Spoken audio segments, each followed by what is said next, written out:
let's start with the questions from NCERT, including the examples and exercise 2.1. So अब हम questions start करते हैं जो कि हमारी NCERT बुक में दी गई है. First question is right equivalent fractions for 3/5. तो ये तो बहुत ही इजी क्वेश्चन है क्योंकि अगर हमें पता है इक्विवेलेंट फ्रैक्शन क्या होता है तो हम इसको इजीली फाइंड कर देंगे. जैसे कि हमें यहाँ पर 3/5 दिया गया है, तो अगर 3/5 दिया है, न्यूमरेटर एंड डिनोमिनेटर में हम सेम नंबर से मल्टीप्लाई और डिवाइड करते हैं तो हमें इक्विवेलेंट फ्रैक्शन मिल जाता है. सपोज यहाँ पर 2 से मल्टीप्लाई करेंगे तो हमें 6/10 मिल जाएगा. 3 2 6, 5 2 10 एंड अगेन 3/5 को हम ऊपर नीचे 3 से कर देते हैं तो 9/15. ऐसे ही अगर हम कुछ भी कर दें इसमें ऊपर नीचे मल्टीप्लाई, जैसे कि 10, 30/50, तो ये जो 6/10, 9/15 एंड 30/50 हैं, ये सब आपस में क्या है, इक्विवेलेंट फ्रैक्शंस हैं. तो जितने भी फाइंड करने को दिए जाएंगे, यहाँ पर नंबर तो नहीं लिखा है कि राइट 4 इक्विवेलेंट फ्रैक्शंस या 3 इक्विवेलेंट फ्रैक्शंस, तो जितने भी बोले जाएंगे हम उतने ही उसको लिख देंगे. Next is our word problem. Michael finished coloring a picture in 7/12 hour. Vaibhav finished coloring the same picture in 3/4 hours. Who worked longer? By what fraction was it longer? मतलब माइकल ने एक पिक्चर को colour करने में इतना time लिया और वही वैभव ने इतना टाइम लिया, तो किसने ज़्यादा टाइम लिया ये हमसे पूछा जा रहा है. तो यानी कि कौन सा नंबर बड़ा है, सिंपल हम यही पता करेंगे. तो जैसे कि यहाँ पर बोला गया है कि माइकल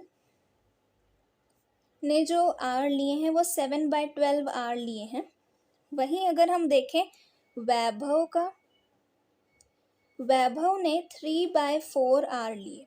अब क्योंकि ये नॉर्मल तो एक नंबर नहीं है कि हम कौन सा ग्रेटर है कौन सा शॉर्टर है हम इस तरह से बता दें, तो फ्रैक्शन है. तो अब सबसे पहले तो हमें इसमें डिनोमिनेटर देखने होंगे. यहाँ पर 12 है और यहाँ पर 4 है.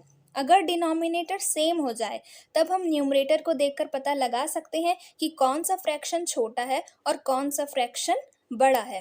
तो जैसे कि अब अगर यहाँ पर हम देखें तो 7/12 लिखा हुआ है और यहाँ पर 3/4 लिखा है. तो अगर हम इसे ऊपर नीचे 3 से मल्टीप्लाई करा दें तो 9/12 हो जाएगा. अब हमने 3 से ही क्यों कराया, क्योंकि हमें यहाँ डिनोमिनेटर में 12 लाना था. तो फिर 4 3 12 होता है, इसीलिए 3 3 यहाँ पर 9. अब हम देखेंगे कि 7/12 हो गया और 9/12 हो गया, तो यानी कि डिनोमिनेटर्स यहाँ पर इक्वल हो गए हैं. तो 7/9 और 7/12 एंड 9/12 में कौन ग्रेटर हुआ, ये, क्योंकि हम 7 और 9 को देखकर पता लगा सकते हैं कि 9 ग्रेटर देन 7 है इसलिए. तो यानी कि ये किसका फ्रैक्शन था हमारे पास, ये था वैभव का. तो जो आंसर है कि किसने लॉन्गर वर्क किया, तो उसका आंसर हो जाएगा वैभव ने लॉन्गर वर्क किया है.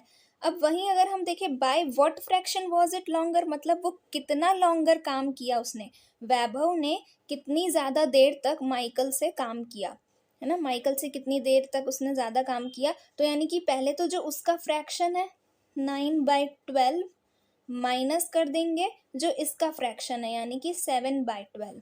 ये वाला है वैभव वाला और ये वाला है माइकल का, क्योंकि ग्रेटर में से ही हम स्मॉलर को माइनस करते हैं. तो ये हमारे पास आ जाएगा 2/12, यानी कि सिंप्लीफाई करेंगे 2 1 2 और 2 6 12, 1/6 इसका आंसर हो जाएगा. Now next question is also very easy, but इसमें भी हमें थोड़ा इसी तरह से इक्विवेलेंट बनाना होगा. जैसे कि arrange the following in descending order. First one is 2/9, 2/3 and 8/21. अब हम इसे कैसे करेंगे, इसे करने के लिए भी हमें डिनोमिनेटर का सेम होना पता होना चाहिए, तभी हम बता पाएंगे कि कौन सा ग्रेटर है और कौन सा इसमें स्मॉलर है. ठीक है, तो यहाँ तो 9 है, यहाँ 3 है, यहाँ 21, तो सबसे बड़ा नंबर यहाँ पर हमें 21 दिख रहा है. अब अगर हम इसको चेक करें कि 21 3 की टेबल में तो 21 आ जाता है, बट 9 की टेबल में 21 नहीं आता है. जैसे 3 7 21 होता है, बट 9 3 तो 27 होता है. हमें 21 लाना है, बट ये तो आ नहीं रहा है. तीनों में जो चीज़ कॉमन हो, है ना, तो 21 2 अगर हम करें तो फिर वो आ जाएगा हमारे पास 42, वो भी नहीं होगा। 21 3 करें तो हमारे पास आ जाएगा वो 63 आ जाएगा। तो 63 एक ऐसा नंबर, जैसे कि ये है ना 21, ये तो नहीं आ रहा है तीनों में कॉमन। अब 21 इंटू 2 करके देखते हैं तो हमारे पास मिल जाएगा 42। ऐसे ही 21 इंटू 3 करके देखेंगे, मिलेगा 63। तो यानी कि ये जो 63 नंबर है ये तीनों की टेबल में आ रहा है। अब इसे देखते हैं कैसे करेंगे। 2/9, 2/3 और ये 8/21। तो यहाँ अगर हम देखें 21 इंटू 3 कर रहे हैं तो 8/3 यानी ऊपर नीचे 3 से मल्टीप्लाई कर रहे हैं। 3 8 ज़ा 24 एंड यहाँ पर आ जाएगा 63, ये आ गया। ऐसे ही जब इसको ऊपर नीचे 3 से मल्टीप्लाई किया है तो अब यहाँ पर हम ऐसा क्या मल्टीप्लाई डिवाइड करें इन दोनों में कि यहाँ पर 63 आ जाए। डिनोमिनेटर में हमें सब में 63 ही लाना है। तो यानी कि अगर हम 63 डिवाइडेड बाय 3 करें, यानी कि यहाँ पे 1 और यहाँ पर 2, क्यों? क्योंकि 3 1 ज़ा 3, 3 2 ज़ा 6। ऐसे ही यहाँ पर 9 और 63, तो 9 7 ज़ा 63। तो जो नीचे मल्टीप्लाई हो रहा है वही ऊपर भी मल्टीप्लाई होगा। तो जब हमें पता चल गया 63 ही लाना है, तो ऐसे ही यहाँ पर हम करेंगे तो 42 और 7 2 ज़ा 14 ये। तो यानी ये 3 नंबर हमें मिले, 3 फ्रैक्शंस मिले हैं। अब इसमें 63 63 63 डिनोमिनेटर में कॉमन है। तो जब तीनों में कॉमन है तो अब तीनों में सबसे बड़ा कौन सा हुआ? ये सबसे ग्रेटर है फर्स्ट नंबर पे, उसके बाद ये है और उसके बाद ये वाला फ्रैक्शन है। तो यानी कि इसको डिसेंडिंग ऑर्डर में लगाना है। तो डिसेंडिंग ऑर्डर के लिए हमारे पास सबसे ग्रेटर क्या है? 42/63, उसके बाद 24/63 एंड उसके बाद हमारे पास है 14/63। अब ये कहाँ से आए हैं फ्रैक्शन? जो 42/63 है वो क्या है? ये 2/3 ही तो था एक्चुअल में। तो इसको अच्छे से अगर लिखें तो 2/3। 24/63 आया है 8/21 से एंड 14/63 आया है 2/9 से। So this is our final answer. तो जो नेक्स्ट पार्ट में वो हमें दिया है 1/5, 3/7 एंड 7/10, ये हमें सेकेंड पार्ट में दिया गया है। हाँ, तो अब हम इसमें देखेंगे कि कोई ऐसा नंबर जो तीनों की टेबल में सेम हो। तो यहाँ तो सबसे पहले बड़ा नंबर देखेंगे, यहाँ पर 10 सबसे ग्रेटर नंबर है। तो जब ग्रेटर नंबर है तो 10 20 30 40 50 60 50 तो आएगा चलो 5 के टेबल में, बट 7 की टेबल में नहीं आएगा।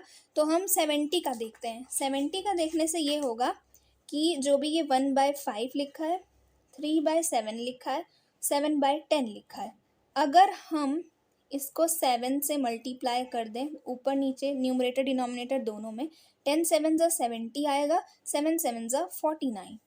यहाँ पर भी मल्टीप्लाई डिवाइड। अब पता कैसे चलता है कि हम किससे ऊपर नीचे मल्टीप्लाई कर रहे हैं? क्योंकि हमने यहाँ देखा सबसे बड़ा नंबर कौन सा है, फिर उसकी टेबल में देखा कोई ऐसा नंबर जो इन दोनों की टेबल में भी आता हो। तो यहाँ पे 70 मिल गया, तो 10 7 ज़ा 70 होता है, तो ऊपर भी 7 से ही मल्टीप्लाई करना है। ऐसे ही यहाँ पर भी हमें 70 लाना है, इसके डिनोमिनेटर में भी 70 लाना है। तो 7 10 ज़ा 70, तो ऊपर भी 10 से मल्टीप्लाई होगा तो 30। अब 5 और 70 ये कैसे आएगा? इसको हम डिवाइड करके देखते हैं ना। डिवाइड करके देखेंगे, कैसे देखेंगे? इस तरह से कि 5 के टेबल में 70 कैसे आएगा? 5 1 ज़ा 5, 2 आ जाएगा, फिर 20, 5 4 ज़ा 20, यानी कि आपको डिवाइड करके देखना पड़ेगा, आएगा कितना? 14। तो 5 इंटू 14 और ऊपर भी 14 से मल्टीप्लाई होगा। तो ये हमारे पास फ्रैक्शंस आएंगे 14/70, 30/70 एंड 49/70। बट यहाँ पर एक्चुअल वाला फ्रैक्शन जो आएगा, पहले तो इसको डिसेंडिंग में लगा देते हैं कि सबसे बड़ा तो ये है 49/70, फिर इसके बाद हमारे पास 30/70, फिर इसके बाद 14/70। अब ये एक्चुअल फ्रैक्शन क्या है? 7/10 है। फिर ये एक्चुअल फ्रैक्शन है 3/7, फिर उसके बाद ये 1/5। So this is our final answer.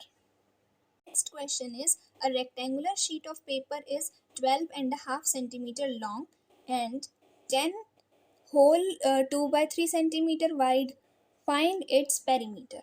यानी कि ये हमें लेंथ दी गई है और ये हमें ब्रेड्थ दी गई है, पेरीमीटर फाइंड करना है. पेरीमीटर क्या होता है? सम ऑफ ऑल साइड्स. यहाँ पर शेप क्या है? रेक्टेंगल. रेक्टेंगल का पेरीमीटर जो होता है रेक्टेंगल का वो होता है 2l + b. This is the perimeter. So length यहाँ दी गई है 12.5 प्लस ब्रेड्थ दी गई है 10 होल 2/3 और ये whole divided by multiplied by 2 है. यानी हमें इसे सॉल्व करना है. तो सबसे पहले इसे हम ऐड कर लें और ये क्योंकि मिक्स फ्रैक्शन में दिया है तो हम इसको पहले सिंपल बना दें. ये 12 होल 1/2 प्लस 10 होल 2/3. इन दोनों को ऐड करने से पहले सिंपल बनाएंगे. यहाँ पे क्या करते हैं, जो ये बगल बगल में होते हैं उनको मल्टीप्लाई करेंगे. तो 12 2 ज़ा 24 और ये जो ऊपर है इसको कैरी की तरह समझिए कि 12 2 ज़ा 24 और इसको ऐड कर देंगे तो 25/2 प्लस 3 10 ज़ा 30 और ये 32/3. ये हमारा सिंपल हो गया. अब इसे हमें ऐड करना है. डिनोमिनेटर सेम है नहीं तो हमें सेम बनाना पड़ेगा. 2 और 3 का एलसीएम लेंगे तो 6 आएगा. एलसीएम कैसे लेते हैं ये तो पता ही होगा. अगर ये भी नहीं पता है तो इस तरह से देख लो कि अगर 2 है और 3 है दोनों मतलब प्राइम नंबर हैं इस तरह से, तो फिर दोनों का मल्टीप्लाई कर देंगे. 3 2 ज़ा 6 होता है तो वही होगा. बट हम ये ऐसे सारे केस में नहीं करेंगे. ऐसा हम तभी करेंगे जब ये प्राइम नंबर होते हैं. जैसे कि 2 और 3 है, नहीं तो हम 2 और 3 का एलसीएम ले लेते हैं तो इस तरह से आएगा 2 1 ज़ा 2 3 1 ज़ा 3 इस तरह से. तो यहाँ जो होंगे मल्टीप्लाई कर देंगे आ जाएगा 6. यानी ये तो बहुत ही बेसिक है, अगर बिल्कुल ही नहीं पता है तो उसके लिए बता दिया है. तो 2 3 का एलसीएम लेंगे 6 तो 2 3 ज़ा 6 होता है. तो 25 इंटू 3 कर देते हैं ऊपर. ये मैं बिल्कुल बेसिक वाला बता रही हूँ इसलिए इतना ज़्यादा लिखना पड़ रहा है वरना डायरेक्ट हो जाएगा. अब 3 2 ज़ा 6 होता है तो 32 2 ज़ा ही करना पड़ेगा.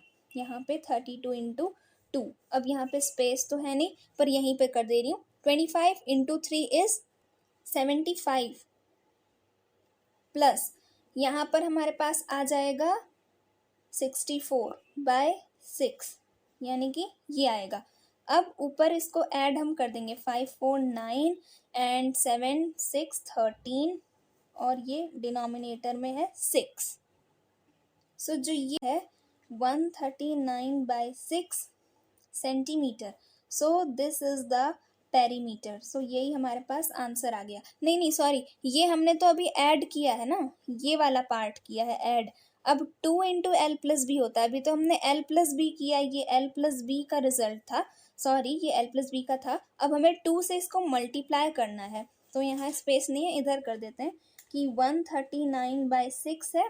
इसे हमें 2 से मल्टीप्लाई करना है. तो अब 2 से कैसे मल्टीप्लाई करेंगे, इसको 2/1 ही समझिए और ऊपर ऊपर इसको मल्टीप्लाई करेंगे और नीचे से ये डिनोमिनेटर मल्टीप्लाई होगा. So after solving this we will get to 78/6 और इसको अगर हम फर्दर सिंप्लीफाई करेंगे तो मिल जाएगा 139/3 centimetre. This is the perimeter. Okay.